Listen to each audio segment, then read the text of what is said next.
Ashley Brooks has had a life-threatening heart condition since birth, and now at age 20 is awaiting the miracle of transplantation. She'd be lagging behind, and we always thought it was just an excuse, but she'd say her heart hurt, or she was tired, or she was out of breath, and so we didn't really understand that it was, she wasn't putting us on. It really was her heart.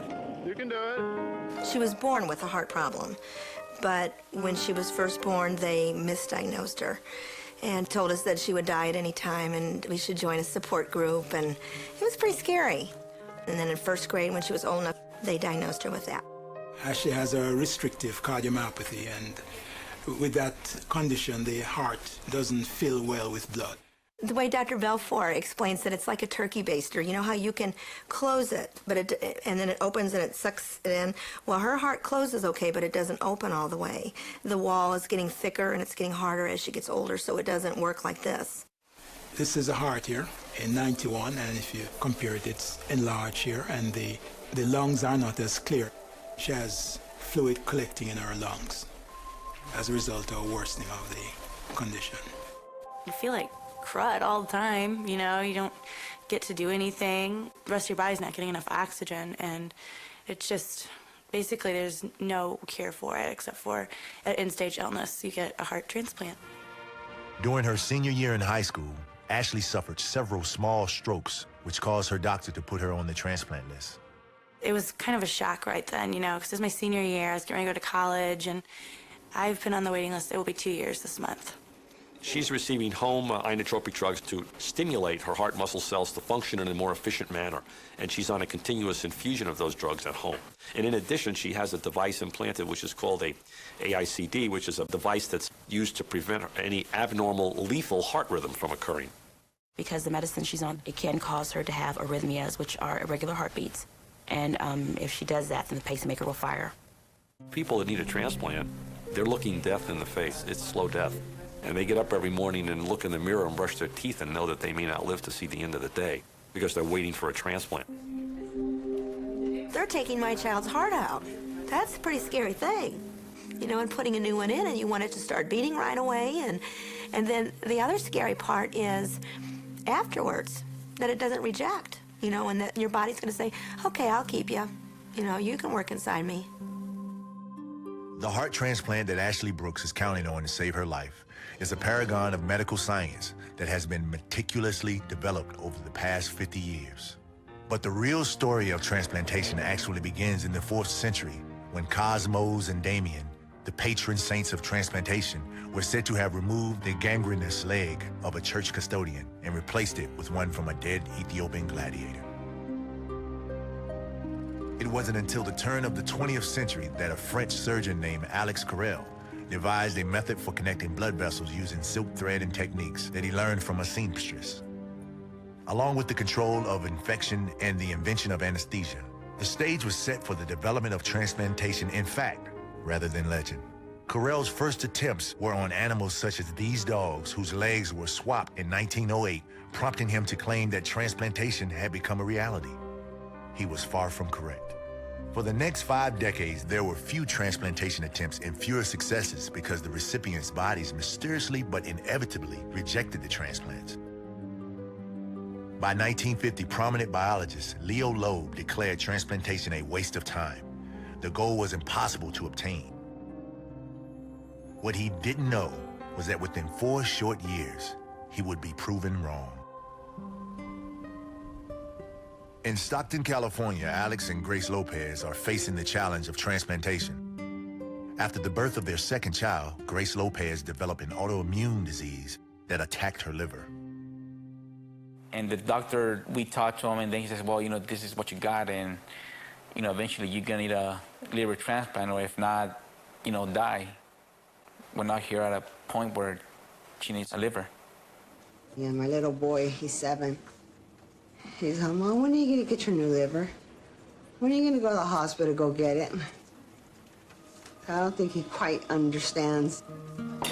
I prayed last night that God's gonna give you a good liver, Mom, real soon. So I tell him, keep praying. Keep praying. God has a good plan for us. In the early 1950s, there would have been no hope for Grace Lopez. But it was the suffering of patients like her that prompted a team of visionary doctors, led by George Thorne at Peter Bent Brigham Hospital in Boston, to set about solving the mysteries of transplantation step by step. Like so many things, it takes a lot of courage to go beyond step one. You have to have real confidence that what you're after is worth the effort and that there's a chance that you will be successful. With the approval of Dr. Thorne, a young surgical resident named David Hume performed 9 experimental kidney transplants between 1951 and 53. He implanted kidneys into the thighs of 9 patients, but none of the patients survived because their bodies rejected the new kidneys. And no one understood why. Then a young surgeon on the experimental transplant team in Boston named Joe Murray made history by acting on a brilliant insight. The big problem, of course, is the rejection of the foreign organ. And we knew, using skin as a model, that if you had transplantation between identical twins of skin, the skin would survive. However, we didn't have any twins to operate upon until the Herrick twins happened to be referred to us in 1954. My brother had kidney disease. He was in the Marine Hospital in Brighton. The doctor there, they said they couldn't do anything about it. My older brother said to the doctor, too bad I couldn't give him one of my kidneys. And the doctor said, that'd be nice, but that just wouldn't work. But then the doctor's name was Dr. Miller. And Dr. Miller said, but they're twins. And he said, that might be a possibility. When the time came to do the operation on the 23rd of December, I felt very comfortable driving in on that early winter morning, and the radio was blaring. Brigham surgeons are doing a daring operation today, but it didn't bother me. I figured I would do the best I could. If the operation had not proven successful, it would have set back transplantation at least a decade. Because of their identical genetics, Richard Herrick's body did not reject the kidney from his twin brother. Now, how does it feel to have 3 kidneys? Any different? No, it feels no different at all. He did well. 3 months after he had the transplant, he was probably just as well off as I was. He had 2 daughters. He worked in the clothing store for a while, and then he decided he was going to go back to school, and he started to get sick and didn't finish. The kidney that was transplanted became infected with the same disease again. Richard had survived for 8 years after his transplant. This singular success was a critical event that made transplantation acceptable medical practice. But the insurmountable barrier of organ rejection made transplants between anyone but identical twins impossible.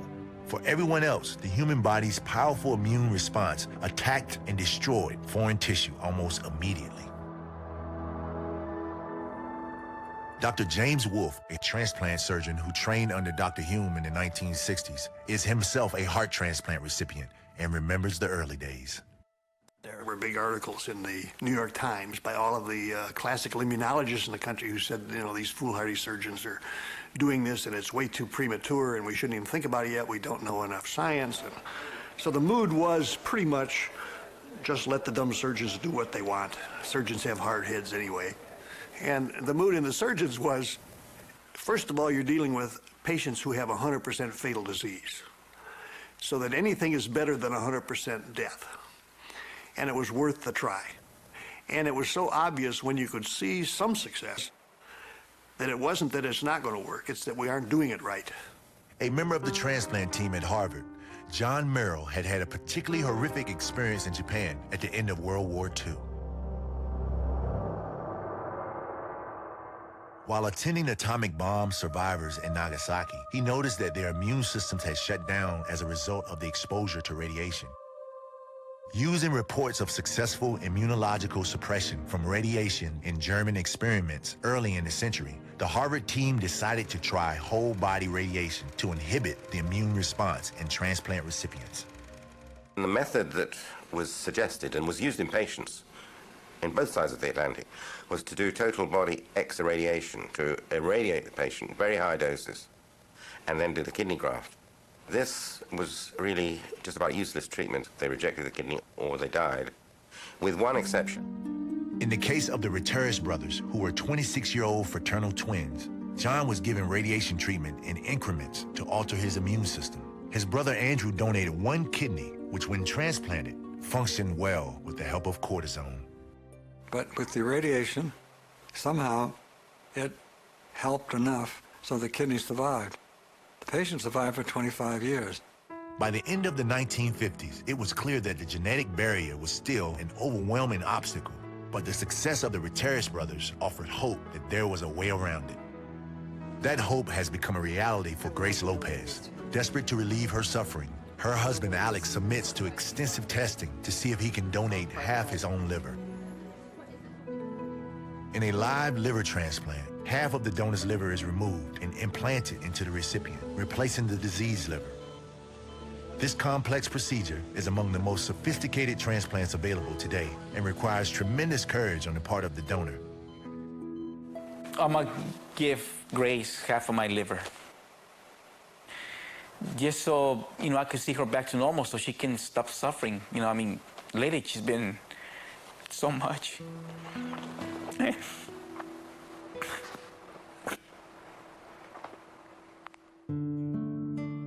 soon as he found out that he could qualify for one, a live donor, he jumped on it.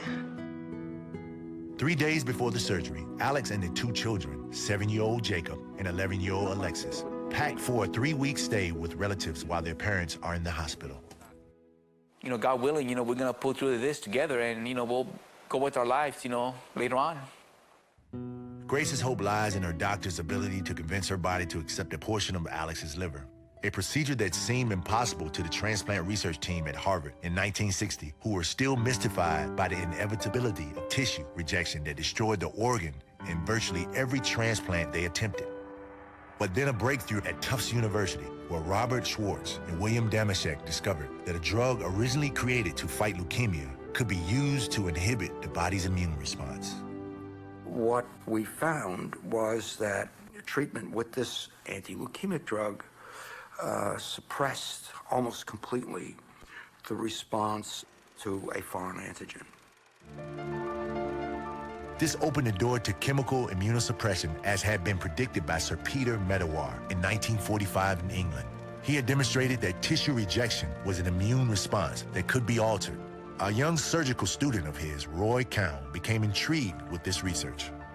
The first thing I did was listen to a lecture from Peter Medawar, who was the most brilliant, charismatic lecturer. So, paradoxical though it may seem, the rejection of an organ graft, something which the surgeon most fears, is essentially the body curing itself. And his lecture made it seem that maybe transplantation would one time work. With Medawar's encouragement, I managed to get a scholarship to come to Boston to work at Harvard Medical School. On his way to Boston, Dr. Cowan picked up some experimental drugs from Gertrude Elion and George Hitchens at the Burroughs Wellcome Lab in New York. So I took some of these new drugs, and then we were able to get animals living, not all of them, but some of them living a really long time, years even. And one of them was a very famous dog called Lollipop, who was the kind of star of our dog colony. And the grand rounds at the Brigham, very prestigious occasion once a week, that the chief resident would present the dog as if it was a patient. So this young adult lady lost her kidney function, had a kidney graft, and was treated with this new drug treatment, and is now doing well. The kidney's working. And would you like to bring the patient in? So the chief resident opened the door, and we whistled Lollipop, and she ran in, licked everybody in the front row. And that had a big impression. You couldn't do that now. You wouldn't be allowed to do that. The new drug that had defeated Lollipop's immune reaction after her transplant was renamed Imuran and immediately tried in humans. But only a few of them survived as long as a year. The secrets of the body's immune system had yet to be unlocked. In St. Louis, Missouri, a female patient with head trauma is brought into the hospital in the early morning. Her injury makes her a potential organ donor. The donor was brought in at like 1 in the morning and was pronounced brain dead at 1 in the afternoon. We got the call I got it about 12:30 and called Dr. Balfour, and he spoke with Dr. Fiore, and they decided to accept it then. At about 1:20 in the morning, Erin called, and she said, "Patty, this is Erin. Happy Father's Day." And I was like, oh my gosh. And so then she said, go get Ashley. So I woke her up and I ran in and I went, Ashley, you got a heart. And she was like, she was asleep and she didn't know what was going on. But I actually haven't been feeling my best lately. I've been really tired and dragging, and I've been getting a lot of fluid on my lungs, so it's really hard for me to breathe. So I'm kind of glad it's coming when it is. 25 months after being listed for a heart transplant, Ashley's long wait is over. This is the UNOS list that shows Ashley. A crucial first step in any transplant is making sure the immune reaction to the donated organ can be controlled. The breakthrough in this process was discovered by a brilliant young surgeon named Thomas Starzl, working at the University of Colorado. We turned our attention to studies of kidney transplantation almost exclusively starting in the spring of 1962. And the observations were that you could reverse rejections that developed under Imuran with steroids. This simple yet amazing discovery permitted Dr. Starzl and his team to transplant kidneys into several people who are still alive more than 40 years later. Transplantation of human organs had finally become clinically viable as a long-term cure for disease. And suddenly we had this huge burst of successful kidneys, and it was totally unexpected. Caught everybody with their pants down, probably even including ourselves.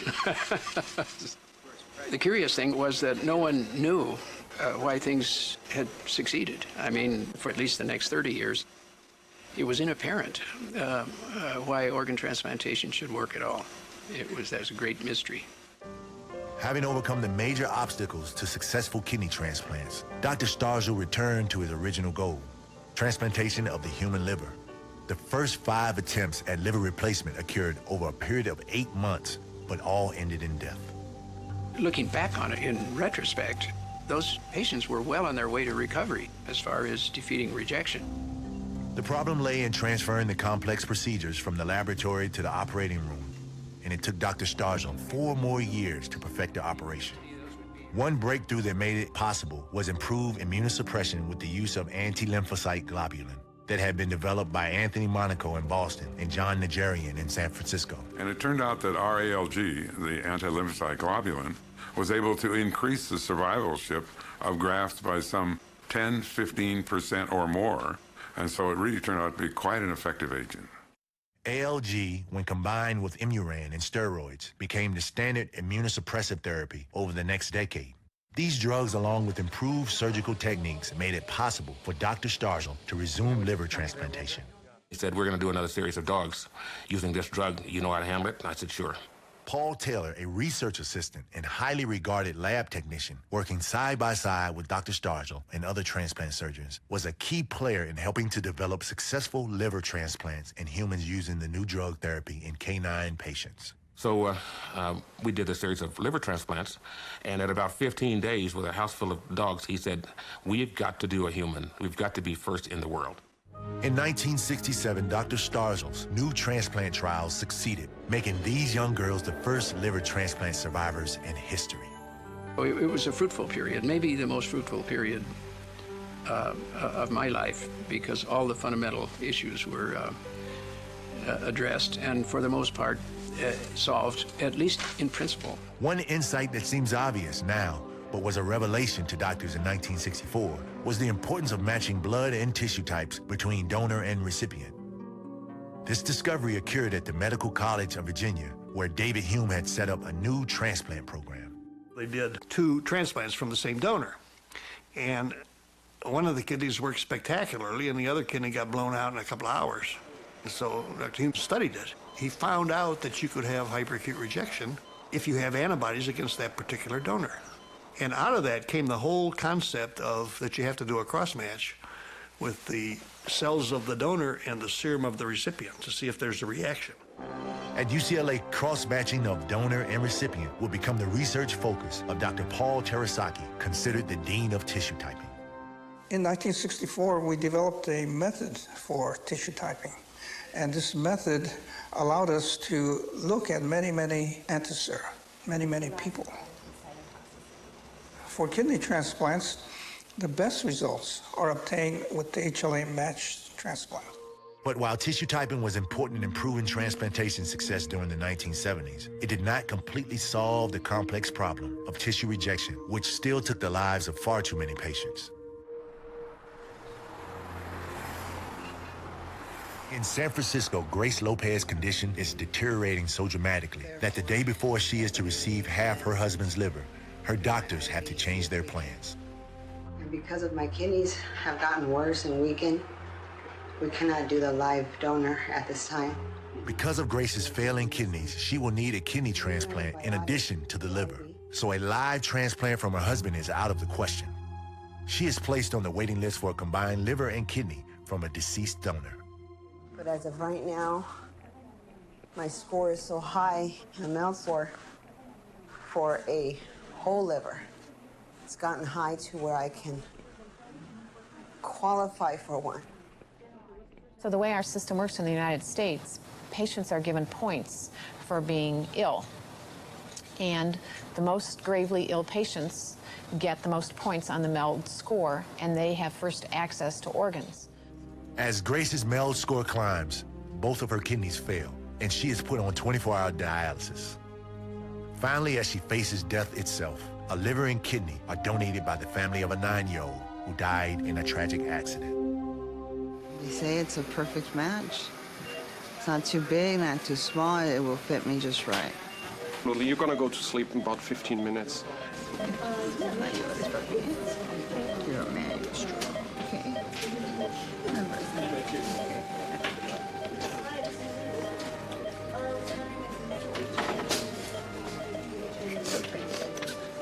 Okay, baby. You late? Love you, okay? I'll be waiting.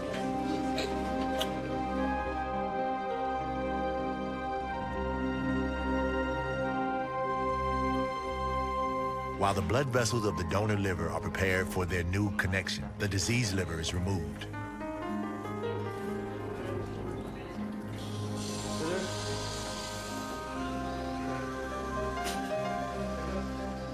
After the new liver is connected and perfused with blood, the new kidney is placed in the lower abdomen, leaving the diseased kidneys in place. It soon produces urine. Altogether, the double transplant surgery takes 10 hours. Everything went fine. Everything looks good? Yeah, no problems. You know, the operation went very, very well. I think the liver's already working, and the kidney looks like it's probably going to perk up too. Excellent organs, but right now she's very stable and everything's going well. The double transplant of a liver and a kidney that saved Grace's life follow essentially the same procedures developed by Dr. Starzl and others almost 40 years ago.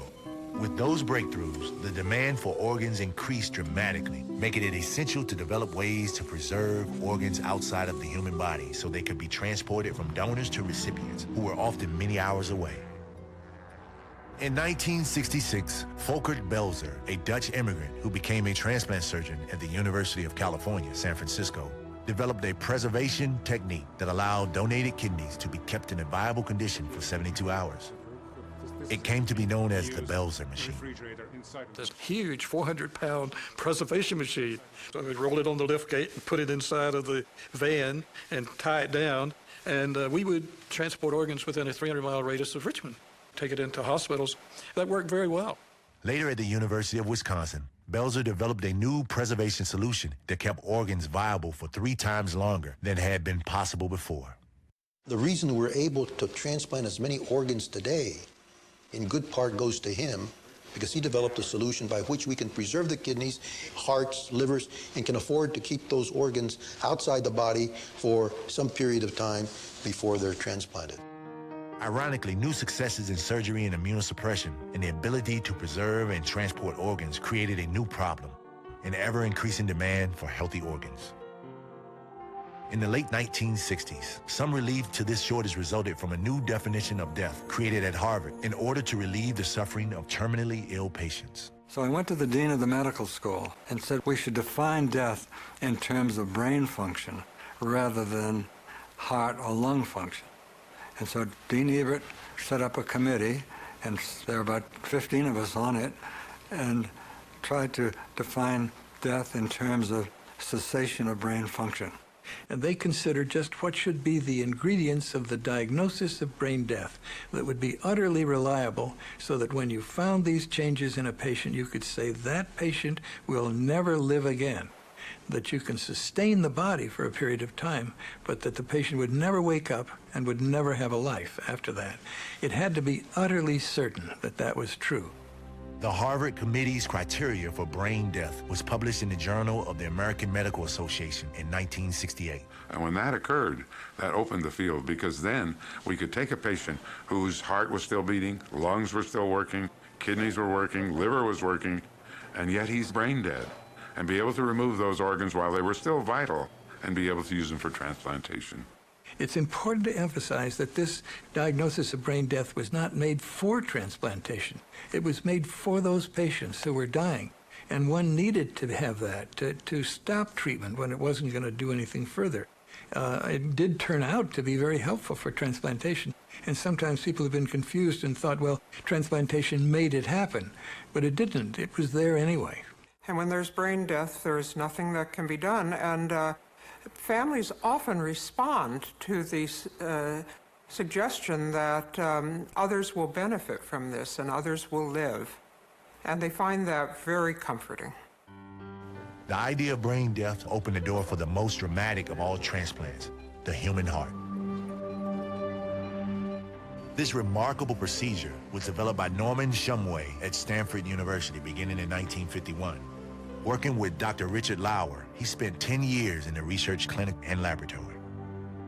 So we knew that it would work. So we had, if you will, a confidence that it would work, and from that confidence we had better results coming with every successive transplant. But in spite of a decade of painstaking research, it was not Shumway who performed the first human heart transplant. In 1966, a young man named Christian Barnard came and spent 3 months with us in Richmond. I shared an office with him for 3 months. And then he went back to South Africa, and the thoughts were here, both with Shumway and with Lauer, that you couldn't really lay somebody on the table and then take their heart out, that it had to be somebody who had been on the pump and couldn't get off, which happens in heart surgery. And they never had a patient like that at the time they had a donor. And so Chris Barnard said, well, that's crazy. What we need to do is to take a patient to the operating room when we have a donor and take out his heart. On December 2nd, 1967, in Cape Town, South Africa, Dr. Christian Barnard, a surgeon who had studied with Dr. Shumway, performed the first successful heart transplant in a human. So I connected the heart exactly as I had practiced in the laboratory. I was not under stress or tension during that period because I knew that I could do. The next point was where I was worried.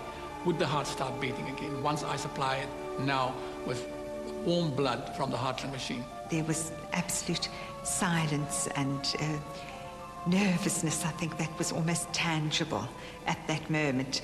And then he took the cap off, and the next thing, the heart started beating, and it was absolutely wonderful. The jubilation, everybody was smiling, and it was really superb. And I then stretched my hand across to my first assistant. I said to him, it's going to work. I was lucky enough to get a second chance. Very few people do. By 11 days, the patient was out of bed. But then fatal pneumonia supervened on day 18. He did have an infection, and I made the biggest mistake there, because what I did, I increased the drugs that stop rejection, and actually therefore made it much worse for him to fight the infection that they had in his lungs. But even though the success was fleeting, Christian Barnard's daring operation was hailed around the world and made him an instant celebrity. Within a couple of months, Norm Shumway did one in Stanford, and we did one in Richmond. There's that old saying, you know, the early bird gets the worm, but the second mouse gets the cheese, which I always thought was kind of an interesting thing. These dramatic surgeries stimulated an explosive growth in heart transplantation around the world. In 1969, places were doing heart transplants where you wouldn't want a regular open heart operation done. Of course, as those patients all began to die in very short order, there were very few institutions that kept the program active in the 1970s. The death of so many heart transplant patients in the 1970s pointed once again to the relentless ravages of tissue rejection.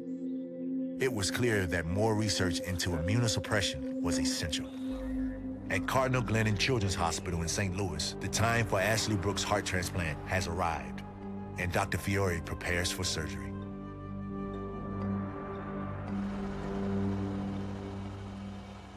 The technique has been around since the 60s, and it was developed by predominantly Richard Lauer and Norm Shumway. Together, worked out the details, and the technique is pretty much, not precisely, but pretty much unchanged. The actual surgery takes several hours. Once you receive the heart, it doesn't take really very long to implant it, especially in this case where the anatomy is normal. The anesthesiologists prepare Ashley for surgery. Meanwhile, across town, the organ recovery team working on the donor discover a nodule in the abdomen, which could halt the transplant if it is found to be cancerous. Cancer makes any transplant impossible because it complicates the administration of immunosuppressive drugs. The most important of these drugs was discovered by accident in a clump of soil from the coast of Norway. A compound named cyclosporin was isolated from a fungus in the soil, and it would have a far-reaching impact on transplantation. In 1972 at Sandoz Laboratories in Basel, Switzerland, a team of researchers, including immunologist Jean Borel, identified immunosuppressive properties of cyclosporin. The first example of a drug that bound inside a cell and prevented it from producing its program of response. And this was finally approved by the FDA in 1983, January 83. And then transplantation just boomed because it moved the results from 40 to 50% to 75 to 85%. And then everybody wanted it and it became respectable.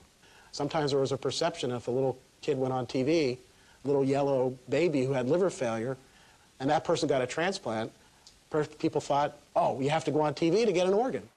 I want Jamie to live. I'm willing to go anywhere, do anything, at any time, day or night, to have that take place. And it began to get very unseemly. And it was clear that we needed a national system. The United States Congress recognized the need for standards and regulations on a national scale. I was, at that time, president of the American Society of Transplant Surgeons, and I took this on as my cause. So began approaching members of Congress, both representatives and senators. This took 2 years to do. Finally, in 1984, Congress passed the National Organ Transplant Act. The National Organ Transplant Act created several things. It created the system we have in this country of organ procurement organizations that work in their local areas to encourage organ donation and to recover the organs and to distribute them for transplantation. It also created the National Organ Procurement and Transplantation Network, which UNOS has operated since its inception. Since 1986, UNOS, the United Network for Organ Sharing in Richmond, Virginia, has been the national center through which all organs from deceased donors are procured for transplantation. Their large database is kept current with medical information on each potential recipient waiting for an organ. Then the organs are allocated locally first to those patients who have the highest urgency. If there's not a good match locally, then it would go out to a region of the country. If there's not a good match there, then ultimately out to the rest of the country. Hi, this is Rob. This is coming to you guys out of Virginia, VATB. This is a right kidney. It was through UNOS that Grace Lopez received her new liver and kidney. Finally made it. 3 weeks after her surgery, she makes a follow-up visit to her doctor. Your kidney's working great. Your creatinine is 0.9, so your kidney transplant is working great. And the bilirubin's usually the last thing to come down back to normal, but everything else looks like it's doing great. So from the liver and kidney transplant standpoint, everything's A-okay. The miraculous science of transplantation has saved the lives of tens of thousands like Grace Lopez. But the organ transplantation procedure that took the longest to develop was the lung. The first lung transplant was performed by Dr. Thomas Hardy at the University of Mississippi in 1963, but it was unsuccessful. Over the next 20 years, 38 transplants failed, not just because of the tissue rejection, but also because the airway connection would not heal properly. Then, in the early 80s, Dr. Cooper developed a unique solution to this problem and performed the first successful lung transplant at Toronto General Hospital in 1983. We used an old surgical trick. There's a long fatty appendage off of the stomach. It looks like chicken fat. It has a lot of rich blood vessels. It's very mobile, and it can be taken, still attached to its blood supply, to various parts of the body to bring in new blood supply. Again, it was a trick that I learned when doing airway surgery. So we then did experiments, and we brought that fatty appendage up, wrapped it around the airway connection, just like a plumber would wrap a pipe, and demonstrated that within hours, new blood vessels could grow into the airway that had been reattached. Dr. Cooper's innovation and the powerful new immunosuppressive drug, cyclosporin, finally made lung transplants successful.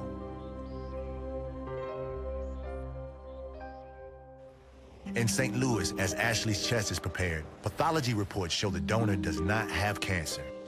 and her heart transplant can proceed. All right, ready?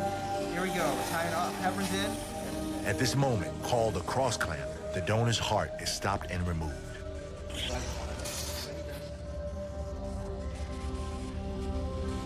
Within 4 hours, the heart must be packed in ice, transported across the city, and sutured in Ashley's chest.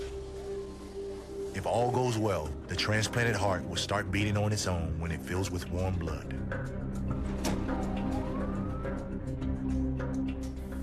Meanwhile, Ashley's circulation is diverted to the heart-lung machine before her defective heart is removed. Let me know when you've given 300 or 400.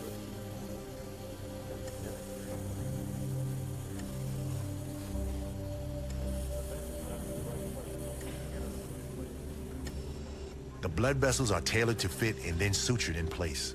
It's not bad, is it, Rick? Using electrical paddles, the heart is stimulated to start beating after it is perfused with blood, and soon a normal rhythm is achieved. By 8:15 in the evening, the surgery is completed, and Dr. Fiore meets with Ashley's family. Everything looks really good so far. The rhythm's normal, there's no bleeding, the heart function is good, and the valves are working normally. There's a lot of people keeping a close eye on her back there. The complex surgery replacing Ashley's heart appears to be successful. But another challenge lies ahead for the transplant team, preventing her body from rejecting the new organ. It's a fine line. They do really well, but it's an incredible effort by a lot of other doctors and nurses after the surgeon implants this.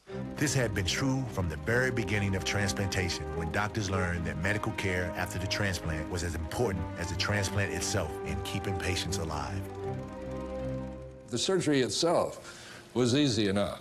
It's taking care of the patients and running this line between too much immunosuppression and not enough, and taking care of the complications. As the outcomes got better, it was clear that the long-term issues were largely medical issues, not surgical issues. I mean, the surgeons were successful in doing what they had set out to do. They got the organ in, it was functioning nicely, but then people got infections, they got heart problems, they got diabetes, and so it became a field for both surgeons and physicians.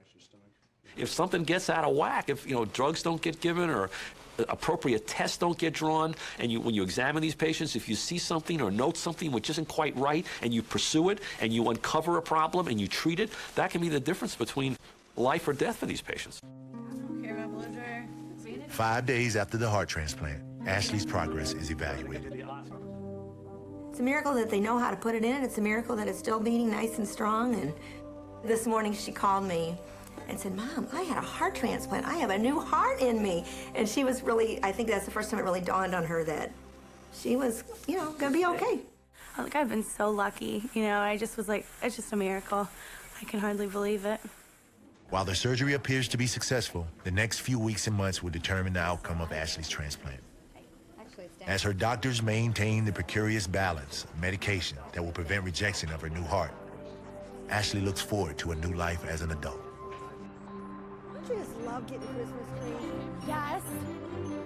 That's a pretty one. It will be. It feels like a second chance at life because I've never felt like this before. So it's just amazing. It really is. All right, girls, we're going to get these little branches. I have so much energy now, and I get to do all these things that I haven't gotten to do. It is a miracle. It's like a new kid. She's got this life to look forward to.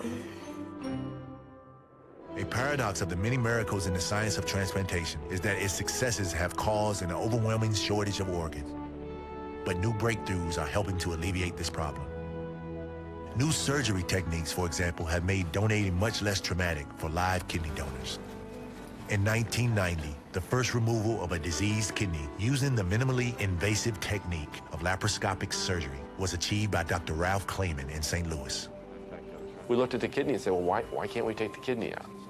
And lo and behold, we could dissect it out. It does result in less blood loss. It does result in less pain.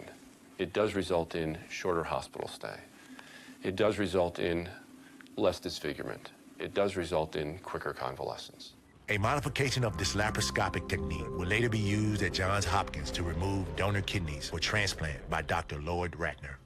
It's worked out terrifically. In fact, the first case that we did, the first case was performed by myself and Dr. Louis Cavusi, in February of 1995, and at that time it was extremely controversial. We would present our data at national meetings, and people would stand up and yell at us and say we were going to kill patients and that it was, that it couldn't be done. And now in the United States, more than 70% of all kidney donor operations are performed laparoscopically. And the patients get out of the hospital and get back to work in half the time.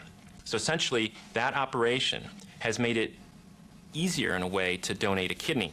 We thought we understood everything about kidney transplant in terms of the technical advances. Well, we didn't. We made this little advance, and look what has happened. In the same way, the whole technical advance of splitting the liver, of doing the live donor liver transplant, has opened the door again. The fascinating thing about the liver that permits us to do this surgery is that it's the only solid organ in the body that's able to regenerate. The cells receive a stimulus that tells them now it's time to grow. So they will replicate, and they will, and the liver will regenerate to the size that it was before, within about 95% of the size. But functionally, it will be identical. In a complex and carefully timed procedure that takes 7 hours in 2 separate operating rooms, the live liver transplant is helping to overcome the severe shortage of available livers from deceased donors.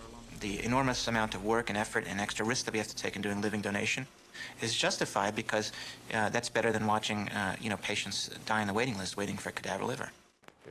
Our big question is concerned, how do you increase the supply of organs for transplantation?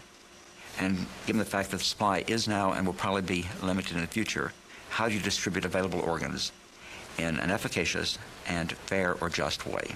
And those two questions remain the central ones in the ethics of organ transplantation. And organ donation now is our most important project for the next decade.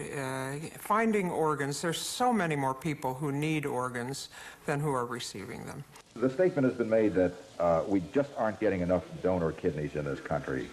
You've been doing this now for, what, 15 years, as long as kidney transplant? This shortage of available transplant organs is what motivated Dr. Samuel L. Coombs, one of the early transplant surgeons working out of San Francisco's General Hospital, to bring the need for donors to mass public awareness and into their living rooms. His son remembers. He was becoming quite an advocate for organ donation, and he arranged to do a live transplant on the Today Show. Now, in this case, you've already hooked up the kidney. We've hooked up the kidney. The kidney has been hooked up. The renal artery is hooked up here. I think you can see it. He really wanted to demystify it and make it something that wasn't so distant and scary. To help address the growing need for donation of healthy organs, efforts to raise public awareness has been undertaken by public and private organizations across the country. Organizations like Donate Life America. It's not about dying. It's about living. Donor families, transplant recipients, local and national donation and transplant organizations, and state and federal governments all have implemented efforts to encourage donation.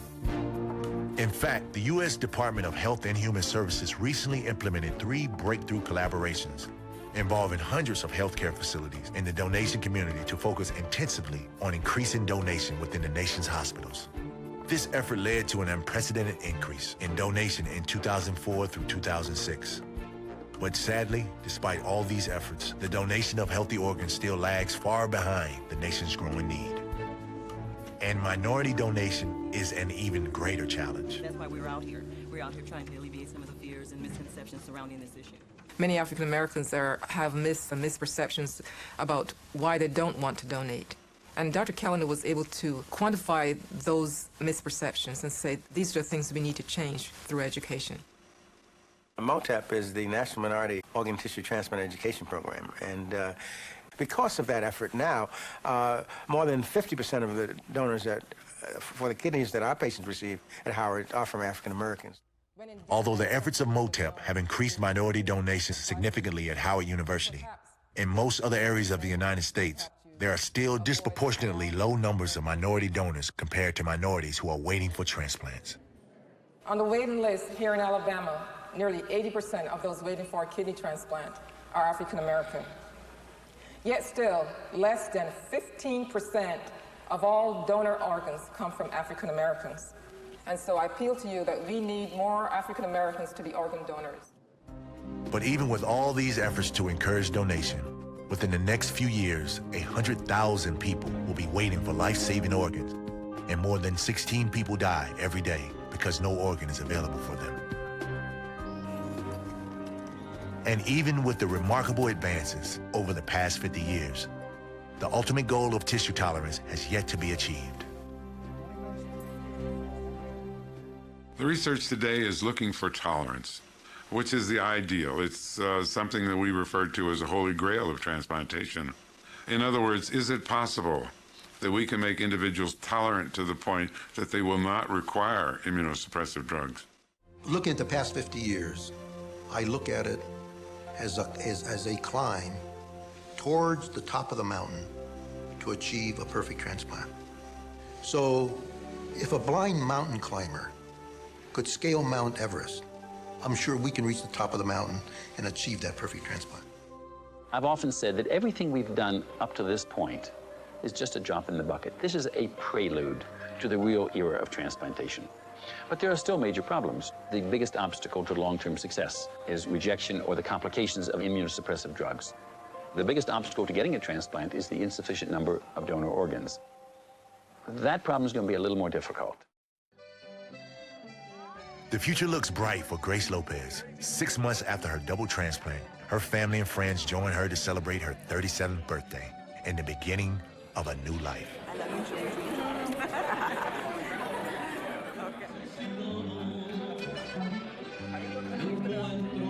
Nothing hurts anymore. I feel good, and it feels good just to feel good. From the bottom of my heart. I don't think there's a day that I don't think about my donor's family. Every day I think about them. Because of them, because of their decision, I'm here today. I've now done transplants, kidney transplants, in over 900 children.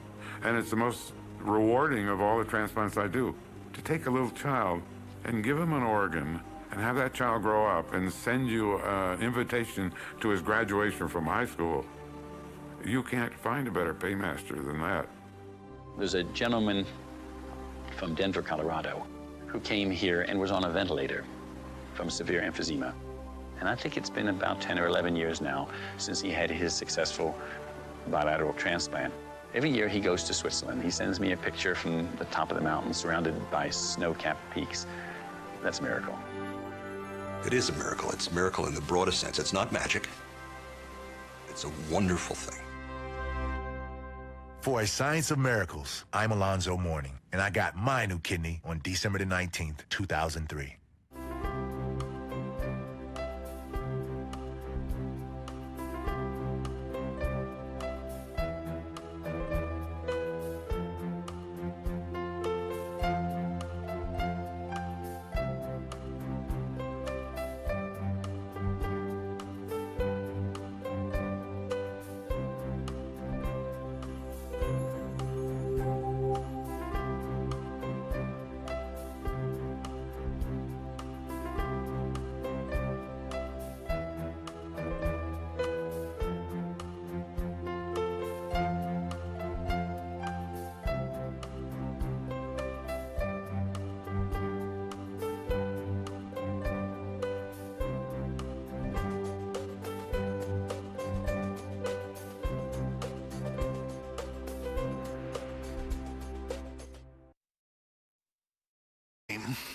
And spent 3 months with us in Richmond. I shared an office with him for 3 months. And then he went back to South Africa, and the thoughts were here, both with Shumway and with Lauer, that you couldn't really lay somebody on the table and then take their heart out, that it had to be somebody who had been on the pump and couldn't get off, which happens in heart surgery. And they never had a patient like that at the time they had a donor. And so Chris Barnett said, well, that's crazy. What we need to do is to take a patient to the operating room when we have a donor and take out his heart. On December the 2nd, 1967, in Cape Town, South Africa, Dr. Christian Barnard, a surgeon who had studied with Dr. Shumway, performed the first successful heart transplant in a human. So I connected the heart exactly as I had practiced in the laboratory. I was not under stress or tension during that period because I knew that I could do. The next point was where I was worried. Would the heart start beating again once I supply it? Is it to her doctor? Your kidney's working great. Your creatinine is 0.9, so your kidney transplant is working great. And the bilirubin's usually the last thing to come down back to normal, but everything else looks like it's doing great. So from the liver and kidney transplant standpoint, everything's A-okay.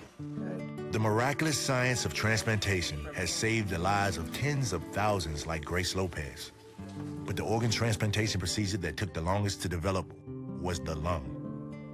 The first lung transplant was performed by Dr. Thomas Hardy at the University of Mississippi in 1963, but it was unsuccessful. Over the next 20 years, 38 transplants failed, not just because of the tissue rejection, but also because the airway connection would not heal properly. Then, in the early 80s, Dr. Cooper developed a unique solution to this problem and performed the first successful lung transplant at Toronto General Hospital in 1983. We used an old surgical trick. There's a long fatty appendage off of the stomach. It looks like chicken fat. It has a lot of rich blood vessels. It's very mobile, and it can be... The kidney out. And lo and behold, we could dissect it out. It does result in less blood loss. It does result in less pain. It does result in shorter hospital stay. It does result in less disfigurement. It does result in quicker convalescence. A modification of this laparoscopic technique will later be used at Johns Hopkins to remove donor kidneys for transplant by Dr. Lloyd Ratner.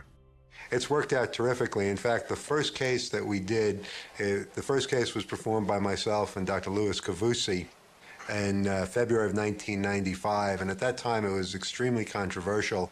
We would present our data at national meetings, and people would stand up and yell at us and say we were going to kill patients and that it was, that it couldn't be done. And now in the United States, more than 70% of all kidney donor operations are performed laparoscopically. And the patients get out of the hospital and get back to work in half the time. So essentially, that operation has made it easier in a way to donate a kidney. We thought we had...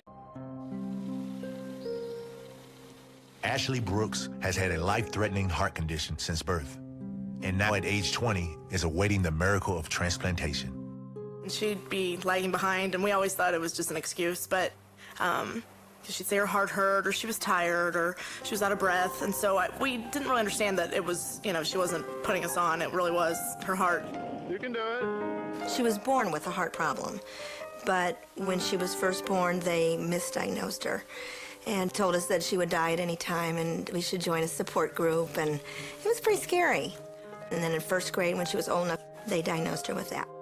She has a restrictive cardiomyopathy, and with that condition, the heart doesn't fill well with blood. The way Dr. Belfour explains that it's like a turkey baster. You know how you can close it, but and then it opens and it sucks it in? Well, her heart closes okay, but it doesn't open all the way. The wall is getting thicker and it's getting harder as she gets older, so it doesn't work like this. This is a heart here in 91, and if you compare it, it's enlarged here, and the lungs are not as clear. She has fluid collecting in her lungs as a result of a worsening of the condition. You feel like crud all the time, you don't get to do anything. The rest of your body's not getting enough oxygen, and it's just, basically there's no cure for it except for an end-stage illness. You get a heart transplant. During her senior year in high school, Ashley suffered several small strokes, which caused her doctor to put her on the transplant list. It was kind of a shock right then, because it was my senior year. I was getting ready to go to college, and I've been on the waiting list. It will be 2 years this month. She's receiving home inotropic drugs to stimulate her heart muscle cells to function in a more efficient manner, and she's on a continuous infusion of those drugs at home. And in addition, she has a device implanted which is called a AICD, which is a device that's used to prevent any abnormal lethal heart rhythm from occurring. Because the medicine she's on, it can cause her to have arrhythmias, which are irregular heartbeats. And if she does that, then the pacemaker will fire. People that need a transplant, they're looking death in the face. It's slow death. And they get up every morning and look in the mirror and brush their teeth and know that they may not live to see the end of the day because they're waiting for a transplant. They're taking my child's heart out. That's a pretty scary thing. And putting a new one in, and you want it to start beating right away. And then the other scary part is afterwards, that it doesn't reject, and that your body's going to say, okay, I'll keep you. You can work inside me. The heart transplant that Ashley Brooks is counting on to save her life is a paragon of medical science that has been meticulously developed over the past 50 years. But the real story of transplantation actually begins in the 4th century when Cosmos and Damien, the patron saints of transplantation, were said to have removed the gangrenous leg of a church custodian and replaced it with one from a dead Ethiopian gladiator. It wasn't until the turn of the 20th century that a French surgeon named Alex Carrel devised a method for connecting blood vessels using silk thread and techniques that he learned from a seamstress. Along with the control of infection and the invention of anesthesia, the stage was set for the development of transplantation in fact, rather than legend. Carrel's first attempts were on animals such as these dogs, whose legs were swapped in 1908, prompting him to claim that transplantation had become a reality. He was far from correct. For the next 5 decades, there were few transplantation attempts and fewer successes because the recipients' bodies mysteriously but inevitably rejected the transplants. By 1950, prominent biologist Leo Loeb declared transplantation a waste of time. The goal was impossible to obtain. What he didn't know